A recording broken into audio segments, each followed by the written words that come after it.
상승할 수밖에 없는 구조예요. 좀 지양할 시기가 다가왔다.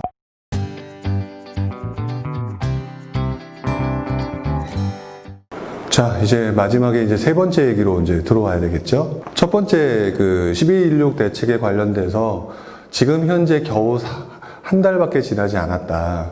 그러니 너무 성급하게 생각하지 마라. 아직도 지금 시장 상황을 계속 지켜볼 필요가 있다라는 말씀을 첫 번째 얘기를 드렸었고요.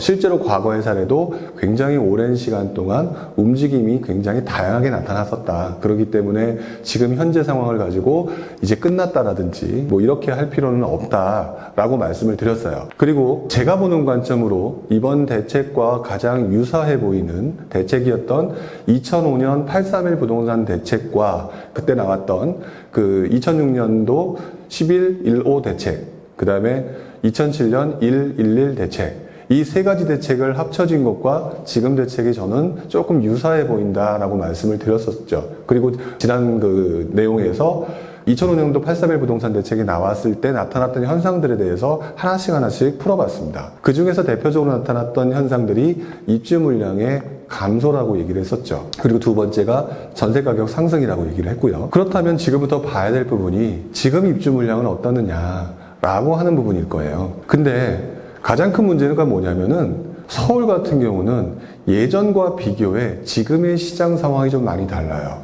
첫 번째, 옛날 지난장에는 재개발 시장, 아예 시장 자체가 완전히 그 슬럼가를 갖다 새로 만드는 것처럼 지난장은 그런 모습이라고 보기가 좀 어려웠었다라고 한다면 지금 서울장 같은 경우는 물량이 재건축 그리고 재개발에 나올 수밖에 없는 현재의 상황이었죠. 그런데 지금 현재 정부의 대책이나 그런 부분들이 그쪽을 각종 규제를 통해서 막고 있다는 게 지금 가장 큰 문제거든요. 원래 부동산 시장의 상승에 있어서 가장 기본적인 펀더멘탈이 수요와 공급인데 그 중에서도 수요는 그때그때 바뀌어요. 문제는 공급이 가장 그 적정한 물량으로 들어오느냐 마느냐는 부분이잖아요. 근데 그 물량들이 상당히 애매하다라는 게 지금 현재 많은 분들이 걱정하고 있는 부분일 거예요. 더더구나 지금 그런 상황에서 서울은 아예 초고가 주택이라고 하는 걸 묶어버렸단 말이에요. 15억 이상 아파트는 아예 대출도 못하게 했고 9억 이상 대출 같은 경우도 LTV 20, 뭐 이런 식으로 바꿔놓고다 보니까 서울 내에서도 초고가 또는 고가 주택, 거의 이제 신축에 해당되겠죠. 그쪽에 있는 아파트들 같은 경우는 더 이상 입주할 물량들이 뭐 지어야 되는데 각종 그 규제나 이런 것 때문에 제대로 진행이 안 되고 있었잖아요. 결국 이런 부분 때문에 지금 좀 그 서울 물량이 되게 애매한데 지금은 사람들이 다 서울 하겠죠. 근데 서울의 물량이 더 이상 없고 이제 수도권만 쳐다봐야 되는 상황이라면 여러분들 같은 경우는 어떻게 행동을 하게 될까요? 1시간 동안 차 타고 출근하는 게 싫어서 비싼 돈 주고 서울로 들어오는 건데 그나마 서울로 들어올 돈은 있는데 집이 없어요. 그렇다라고 한다면 결국 지금 현재 상황에서는 수도권으로 밀려갈 수밖에 없는 상황이거든요.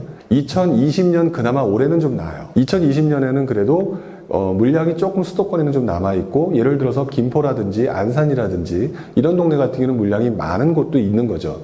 문제는 그 다음에는 2021년이에요. 결국 지금부터 장기간 살펴보게 되게 되면 제가 보는 관점으로는 기본적으로 부족한 서울 물량 자체에다가 수도권의 물량 자체도 점점 들어가고 있다라고 하는 부분은 확실한 팩트라는 거죠. 단기적으로는 그 시장들이 진폭들이 심할 거예요. 정부 규제가 워낙 강하다 보니까 지금 현재 사람들이 주저주저 하는데 수요가 얼마나 늘겠으며 그 늘어난 수요들이 계속해서 다른 사람들이 들어와서 그걸 갖다 사줘야 되는데 지금 같은 강력한 대책이 그런 부분을 좀 제어하는 효과는 분명히 있겠죠.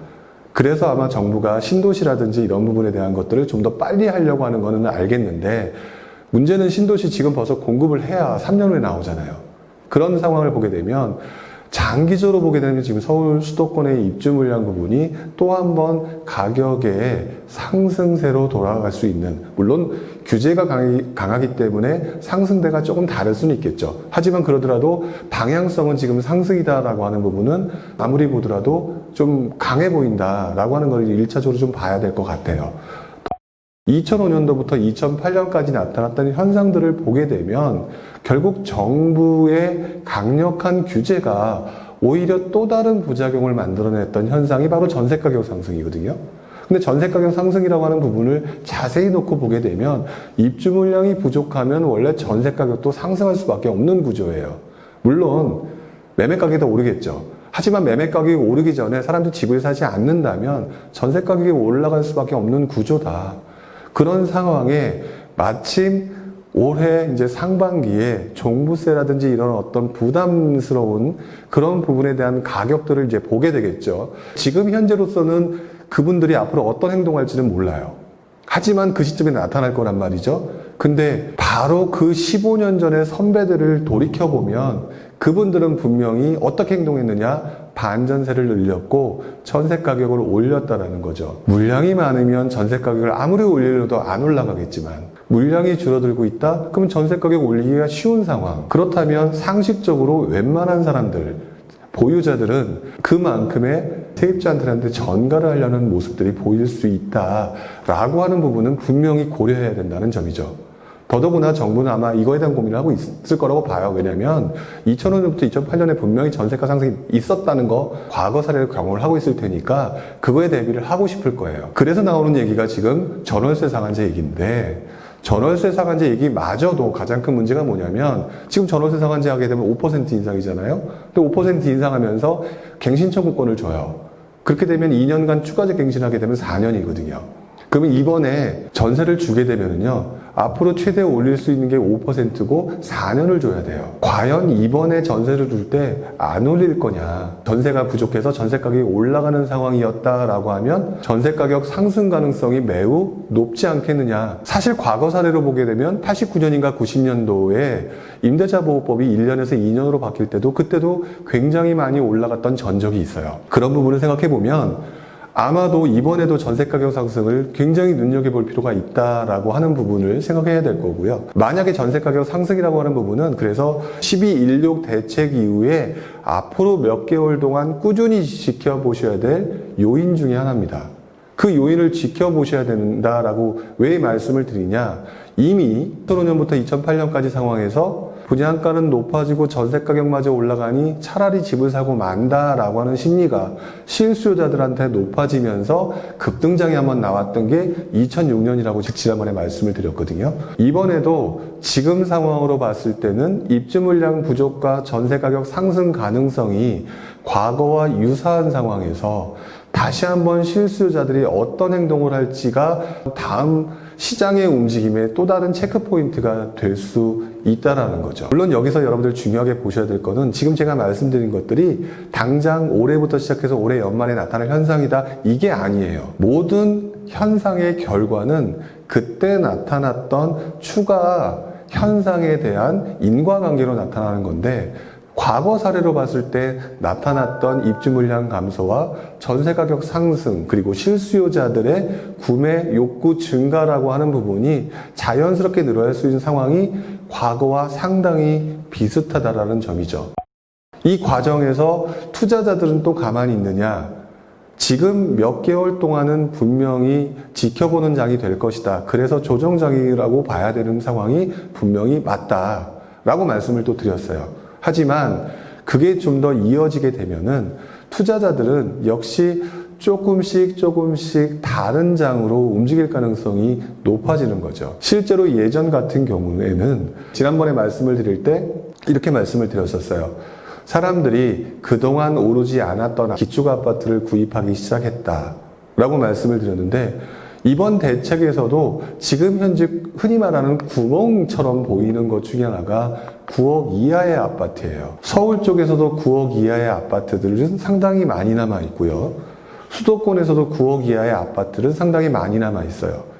그동안 많은 사람들이 지난 몇 년간의 경험을 통해서 아파트는 서울이다, 그 중에서도 신축이다, 또는 강남이다, 재건축이다, 또는 재개발이다 라고 하는 어떤 특정 분야에 집중적으로 타겟팅하는 모습을 보였었던 게 사실인 거고, 그게 그 당시에 가능한 조건하에서 덤벼들었던 건데, 그 부분들이 조금씩 규제가 강화되다가 이번 12.16 대책 이후에 투자자들이 움직일 수 있는 소지가 높은 곳은 9억 이하의 아파트의 가능성이 현재로서는 매우 높은 상황이죠. 아파트들이 있는 지역들이 서울 외곽 지역과 수도권 지역들 분포되어 있기 때문에 아마도 이분들이 이쪽으로 움직일 가능성이 높지 않겠냐라고 하는 부분들을 생각한다는 거죠. 물론 이렇게로만 간다라고 확정시켜서 말씀을 드릴 수는 없어요. 왜 그러냐면 옛날 2000년대 중반 그 진안장에서도 아주 재미있는 현상이 나타났던 게 뭐냐면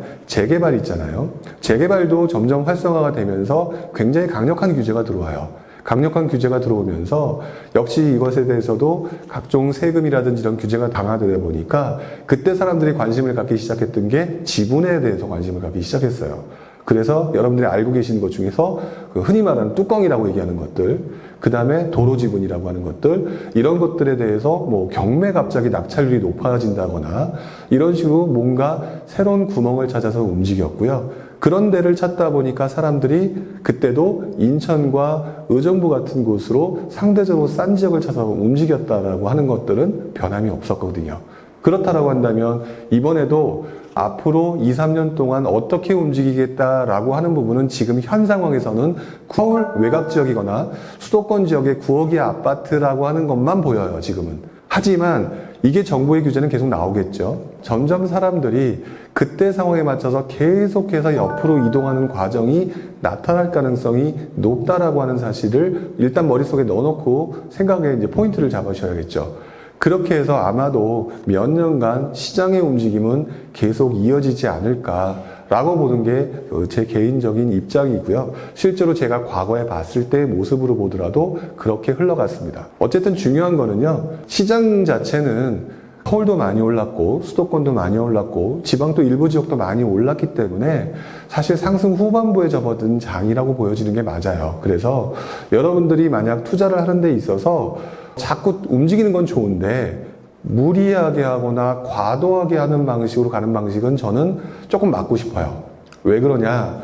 항상 상승 후반부에 가게 되면 뒤늦게 들어온 사람들이 나도 적정 수익을 남들이 얻은 만큼 얻고자 무리하게 덤벼들다가 큰 코를 다치는 시장이 상승 후반부 장이거든요. 결국에는 여러분들도 투자라고 하는 부분을 이제부터는 지난 몇 년간의 모습처럼 어떤 특정 대상, 알려진 대상에 집중하기보다는 틈새 시장이라고 하는 부분을 생각을 하고 노리되 너무 과도하게 양으로 승부하거나 또는 또 무리하게 접근하는 방식, 그런 방식은 이제부터는 좀 지양할 시기가 다가왔다. 12.16 대책 이후에 부동산 시장이 이렇게 될 거니까 이렇게 투자하라는 말씀을 드릴 수는 없지만 중요한 거는 시장이 흘러갈 가능성으로 봤었을 때는 아마 예전과 비슷한 부분도 상당히 많다. 아무쪼록 여러분들도 투자를 하는 데 있어서 지금 제가 말씀드렸던 그동안의 이 세 번의 얘기를 보시면서 한번 좀 잘 생각해 보시고 그리고 난 다음에 어떻게 안정적으로 투자하는 게 맞을지 고민을 해 보셨으면 좋겠습니다. 오늘은 여기까지 하도록 할게요.